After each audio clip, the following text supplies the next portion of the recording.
La lucha de unos curas que, silenciada y reprimida en su momento, representó la resistencia antifranquista de la Iglesia de base, solidaria y comprometida con la justicia social y las reivindicaciones de la clase obrera. Reconocer cómo esas parroquias fueron auténticos oasis de libertad en la noche franquista y cómo hoy tenemos que aprender de su ejemplo para seguir avanzando. Pues aquellos curas que cuando había huelgas en la minería, pues desde el primer momento abrían los comedores para que los hijos de los huelguistas pudieran ir a comer. Los que en sus homilías defendían las reivindicaciones de los trabajadores. De estas jornadas no es el final de un camino, sino que es el inicio de algo que permita estudiar lo que sucedió, ponerlo en valor, reconocerlo y reconocer la entrega de esas personas. Y después también el otro punto, buscar la forma de acercárselo a la gente más joven. En la España franquista es evidente que la Iglesia estaba aliada con ese poder, ¿no? Y que estaba todo el tema del nacionalcatolicismo. Pero claro, no podemos olvidar que había otro sector de Iglesia. Una de las cosas que más impresiona es que en Asturias nunca pudieron eliminar toda la trayectoria de los curas obreros en el franquismo, ¿no? Y eso es porque estaba enraizado, ¿no? Esa conciencia de la dimensión política de la fe que yo creo que hay que recuperar, ¿no? La coordinadora regional de comisiones obreras se reunió un tiempo en la casa sacerdotal. En 1953, Roma decide terminar con los curas obreros porque están contaminados por el virus soviético. Sin duda ninguna, el movimiento de los curas obreros ha tenido una tremenda repercusión. Al tener contacto con los hijos de los obreros y con las familias obreras, yo ya, al salir de ahí, ir a estudiar teología, ya iba con el pensamiento, y como yo, otros compañeros, por lo que he visto después, ya iba con la intención de meterme a pura obrero. Y en ese contexto emerge también una iglesia de base.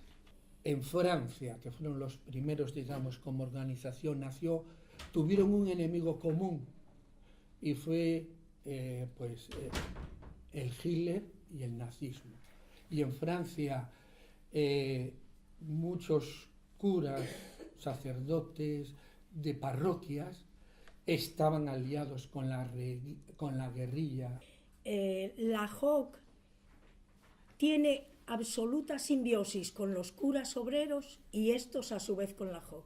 Pero sí que veíamos que una pertenencia al ser cura obrero era prácticamente fundamental el trabajo manual, ¿no? Para independizarnos económicamente de todos los poderes. La idea es que esos curas obreros eran a la vez hijos de trabajadores, no eran hijos de la burguesía. Cuando más plenamente, yo creo, vivimos el tema de la JOC fue en la huelga del 62. Es las religiosas obreras, que también se dieron, y creo que aquí también. La división de clases en los funerales. Nosotros nos encontramos con funerales de primera, de segunda y de tercera. Que estábamos en contra de aquella iglesia ritualista. Era otra idea que salía en todas las reuniones. La sotana, les bronques que llevé yo, para que luego vinieran nosotros detrás, cuando ya estaba todo despoblado. Igual que después habló mucho de la teología de la liberación, entonces, tanto en la JOC como en la OA, era la teología de la encarnación. Tenían una postura claramente política. Es decir, era gente antifranquista. Querían prescindir de la paga del Estado. Es decir, estamos en contra radicalmente del concordato. Pero es que además de la JOC y de la OAC, pues había otros movimientos que iban dirigidos al mundo de la universidad, al mundo estudiantil, también al mundo rural. Un hecho fundamental en el año 56-57, en el encierro del Pozo María Luisa, donde queda todo el mundo allí dentro de la mina, no sale, porque entonces vosotros sabéis que la huelga era delito de sedición. El movimiento obrero cristiano tiene un desarrollo tan fuerte en esta región nuestra asturiana que efectivamente es cierto que en el 62 aflora de una forma que es muy notable. Formación por la acción, educación en la vida y para la vida, y luego una metodología muy sencilla pero enormemente que hacía a la gente pensar a partir de lo concreto y llegar a abstracciones y luego comprometerse. Subrayar, por una parte, la dimensión política de la fe. Como en mi casa, siendo yo un chavalín, escucho al gobernador civil Marcos Peñarroyo decir que en Asturias va a haber un cisma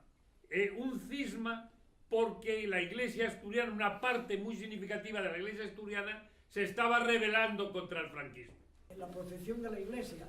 Cuando en el año 60, ¿quién se atrevía a hacer una manifestación como la que hicimos en el año 60 aquí en Gijón, que vinieron trenes especiales de la cuenca del Nalón y la del Caudal, y fuimos con nuestras pancartas y nuestros cartelones, dignidad del trabajo, mejores salarios, vivienda? Ante la situación política, que la gente pedía la libertad ya a gritos en la calle. ¿Y qué pasó con la Iglesia? Pues que la Iglesia a la JOC la empezó a ver de reojo, en el sentido de que estaba excesivamente politizada. La JOC lo que hacía fundamentalmente era hacer una mirada crítica, una visión crítica sobre la realidad y de ahí extraer las soluciones posibles para transformarla a través de la acción de esas propias personas.